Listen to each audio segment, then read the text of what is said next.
For any of the lovely ladies in front, an all-star power cast, all-star female cast. Meron po ba kayong katanungan? Wala na.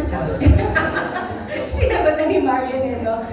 Or baka kasi nasagot na ni Marian kanina. Do we have any questions?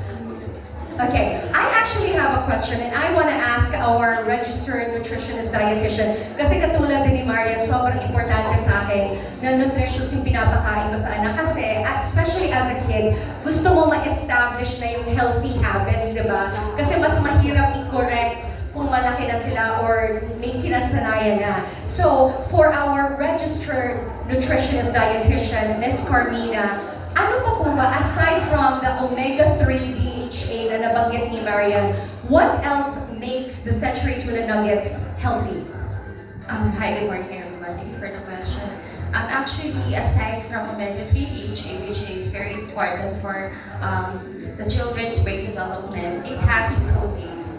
Protein is important for the growth and development of kids since they're growing. So they need to pump up their muscle mass and their bones. So, Century Super Kids Tuna Nuggets is a source of protein. It's a very good source of protein that is best for muscle building for our growing kids. All right, thank you very much for that, Ms. Cham. As a member of CPFI, everyone here is well familiar. We love Century Tuna. But after several years, meron na tayong Century Tuna Nugget. What's the inspiration for coming up with the nuggets? So, Century, no, as you all know, the company is really, the mission is really committed to providing affordable protein, masarap na nutritious to the people, to the consumers, diba, na affordable. So that's really the heart of the company. So coming up with the nuggets, so alam naman natin lahat, Century Tuna, the commitment to health, nutrition, and fitness. Why not start them young, right? And nabanggit na ni Marian kanina, na the dilemma for moms is really ang masarap na pagkain, hindi healthy. And, di ba? So, hindi ako dyan. And normally, the healthy food is not masarap. So, the heart of it, so syempre, tuna, healthy, nuggets, crispy. Who doesn't like something crispy, right? Kids love crispy food. So if you combine them together, that easily solves the dilemma of the mom. So that's really the inspiration. Okay, but we also want to know what makes the Century Tuna Nuggets, a special baon option. So it's a special baon option kasi not only you're feeding your kids masarap na food, but also packed with omega-3 DHA that is good for the brain and muscle development. So who doesn't want to give their child that enjoyable meal na food and also something nutritious? And as a mom, syempre, it won't break your bank kasi it's only 99 pesos. So super affordable. And it's already 12 pieces in a pack. So you can eat it every day actually. You can eat it just about every day. Okay, Ms. Carmina, can you give us ideas on how else we can present Century Tuna Nuggets? Ano yung mga best na ka-combination ng Century Tuna Nuggets? Para marami kaming ideas. Yes, I'm a mom. So as a nutritionist dietitian, we always say to the moms to encourage their kids to have a balanced diet and with a variety of food in their plate. So since tuna nuggets is a protein source, plus omega-3, so there should be a balance with vegetables and fruits and other carb source. So it's a balanced diet, plus also a healthy lifestyle. So how they should encourage their children to move around, to do the things that they want, and those activities that would also help their emotional and mental health. Okay. Kaya nga pansin nyo dito, after natin pakainin yung kids ng Century Tuna Nuggets, they will enjoy and play and jump around. Okay. Marian, for you, final message for everyone out here. How else do you think they can make their kids healthier and eat more nutritious food? Kasi sa'yo talagang ang kids mo mahilig sa healthy and nutritious. Bigyan mo naman kami ng tips kung paano namin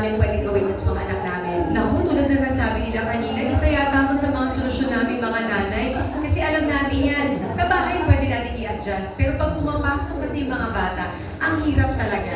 Minsan isipin mo Monday to Friday kung ano yung ibabahin na at least ngayon, may isa na tayong baon na alam natin magugustuhan. Hindi lang magugustuhan, sabi ko nga sa inyo, mura na, masustansya pa, masarap pa. Saan pa tayo? Sa 12 pieces ito for 99 pesos only. So pasok pa rin sa budget natin mga magulang. Thank you very much, Marian. A round of applause for them, please.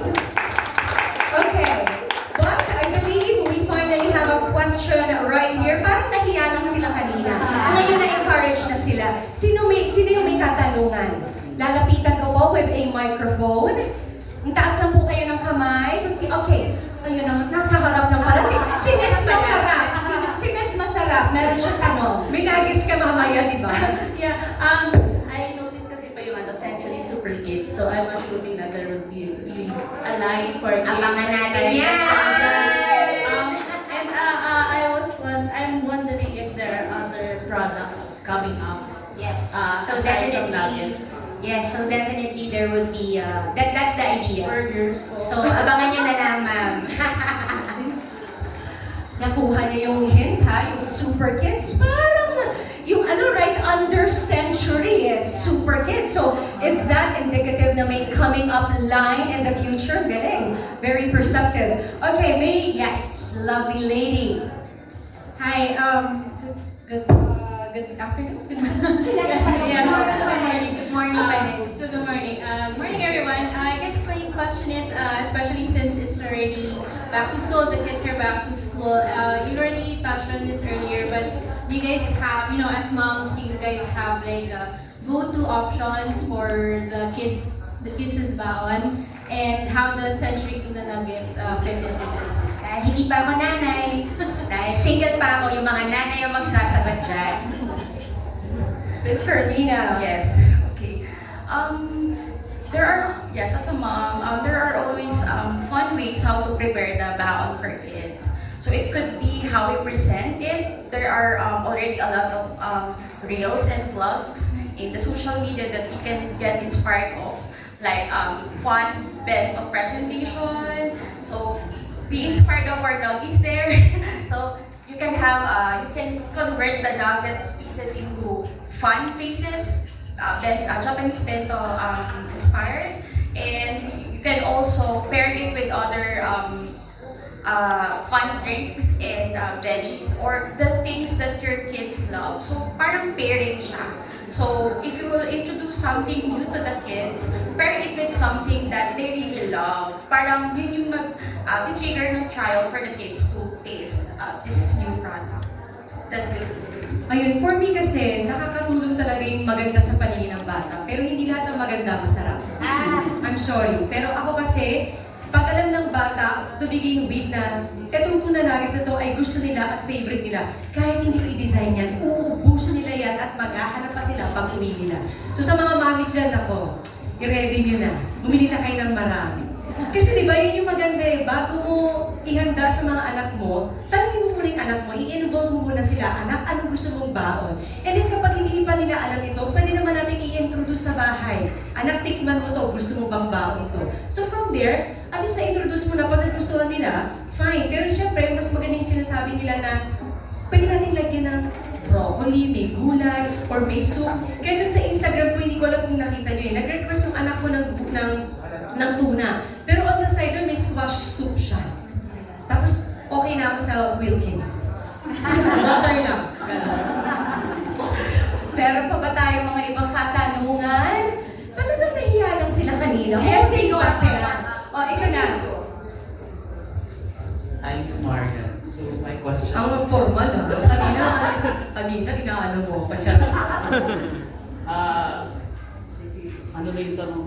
Ano mo? Ayun yung... Well, do you include sextoko when preparing meals para ma-introduce pa din ng bagong food? Yes, malaking factor talaga yan sa bawat anak. Kaya maliit, kaya malaki, kasi yung anak ko 5 and 8. Involved talaga sila. Minsan magkaiba sila ng taste ng ate niya.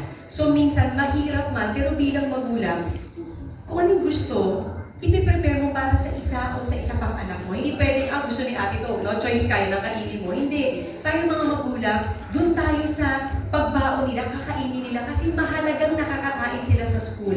Kasi ang haba ng araw, tapos hindi kakain, parang yun yung mga siguro dilema ng mga nanay, takot na, anak, inubos mo ba yung baon mo sa school? Tapos pag tingin mo hindi ubos, tapos mati-disappoint ka.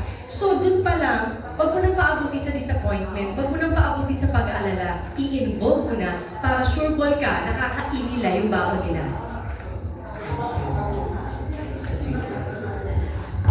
Thank you for your question. Any more questions? Minsan pagtanong, Pag may question, may free nuggets.